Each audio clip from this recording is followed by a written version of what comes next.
पश्चिम बंगाल विधानसभा चुनाव 2026 के नतीजे आज यानी 4 मई को घोषित किए जाएंगे। दोपहर 12 बजे तक आए रुझानों के अनुसार भाजपा 185, टीएमसी 99 और अन्य 6 सीटों पर अपनी अपनी बढ़त बनाए हुए है। इस बड़े बदलते सियासी समीकरण को देखते हुए यह जानना जरूरी है कि बंगाल की मुस्लिम बहुल सीटों पर भाजपा का क्या हाल है। पश्चिम बंगाल में 30% से अधिक मुस्लिम आबादी वाली सीटों का गणित काफ़ी अहम माना जाता है। टीएमसी के लिए ये सीटें हमेशा सत्ता की चाबी रही है, लेकिन इस बार बड़ा बदलाव देखने को मिल रहा है। मुर्शिदाबाद की बात करें तो इस बार भारतीय जनता पार्टी से गौरीशंकर घोष 35,732 वोटों से आगे चल रहे हैं, जबकि भारतीय तृणमूल कांग्रेस की सायोनी सिंघाराय 22,183 वोटों से पीछे है। हबीबपुर की बात करें तो भारतीय जनता पार्टी के उम्मीदवार जायल मुर्मू 28,580 वोटों पर बढ़त बनाए हुए हैं, जबकि अखिल भारतीय तृणमूल कांग्रेस के उम्मीदवार अमल कुस्कू 15,112 वोटों का नुकसान दिख रहा है। मान बाजार की बात करें तो भारतीय जनता पार्टी के उम्मीदवार मैना मुर्मू 14,049 वोटों पर बढ़त बनाए हुए हैं, जबकि अखिल भारतीय तृणमूल कांग्रेस की उम्मीदवार संध्या रानी टुडू 1,343 वोटों से पीछे चल रही है।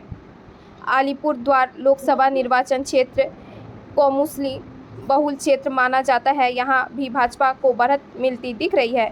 भारतीय जनता पार्टी से उम्मीदवार परितोष दास 27,075 वोटों से आगे चल रहे हैं, जबकि तृणमूल कांग्रेस के उम्मीदवार सुमन कांजीलाल को 11,563 वोटों का नुकसान हुआ है।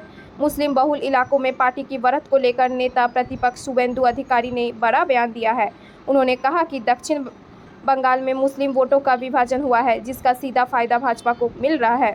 अधिकारी के मुताबिक मुस्लिम बहुल मालदा, मुर्शिदाबाद और उत्तर दिनाजपुर जैसे जिलों में यह बदलाव साफ तौर पर देखा जा रहा है। उन्होंने कहा कि 2021 और 2024 के चुनावों में जहां मुस्लिम वोटों का 90 से 95% एक तरफा झुकाव सत्तारूढ़ तृणमूल कांग्रेस की ओर था, अब उसमें दरार दिखाई दे रही है। मुस्लिम बहुल जिलों में भाजपा के इस प्रदर्शन के पीछे मतदाता सूची का विशेष गहन पुनरीक्षण भी बड़ा कारण माना जा रहा है। एसआईआर के कारण विशेषकर इन मुस्लिम बहुल जिलों में बड़ी संख्या में मतदाताओं के नाम मतदाता सूची से कटे हैं, जिसका सीधा फायदा भाजपा को मिलता दिख रहा है।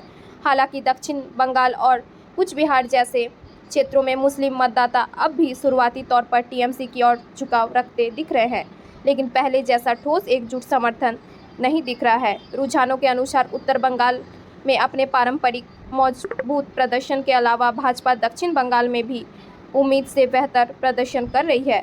बता दें कि सूबे की 293 सीटों पर किसकी सरकार बनेगी, इस पर पूरे देश की नज़र टिकी हुई है। बंगाल में कुल 294 विधानसभा सीटें हैं, लेकिन वोटिंग 293 सीटों पर ही हुई है। बंगाल में इस बार 2 चरणों में चुनाव हुए। पहले चरण की वोटिंग 23 अप्रैल को और दूसरे चरण के लिए 29 अप्रैल को मतदान हुए। बंगाल में इस बार चुनाव में रिकॉर्ड 19% मतदान हुआ है। तो यह थी आज की अपडेट। आगे की अपडेट के लिए हमारे डीजे टीवी पर बने रहें और इस चैनल को सब्सक्राइब करें ताकि नए नए अपडेट आप तक पहुंच सके। धन्यवाद।